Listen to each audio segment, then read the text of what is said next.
আপনারা জানেন কি বিএনপি কেন ডিসেম্বরের মধ্যে নির্বাচন চাচ্ছে?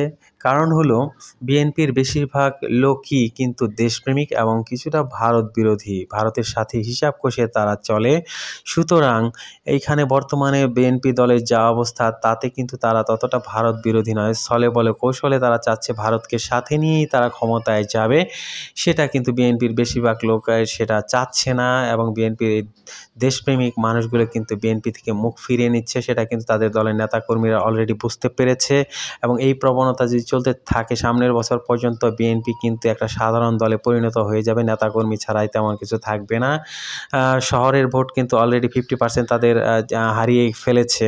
আপনারা পিনাকি দাদা ইলিয়াসের কমেন্টস বক্স দেখলেই বুঝতে পারবেন এবং সেই জন্যই তারা ভয়ে আছে যে বর্তমানে যে দুর্নীতির খাতগুলো আছে সেগুলো হয়তো ইউনূস সরকার সংস্কার করলে আর থাকবে না। এই জন্য বিএনপি যাতে চাঁদাবাজি করতে পারে, এই জন্য তারা দুর্নীতি করতে পারে আগের খাতগুলো বজায় রেখে, এই জন্যই তারা দ্রুত নির্বাচন চাচ্ছে। আপনারা কি আমার সাথে একমত কিনা কমেন্টস করে জানাবেন।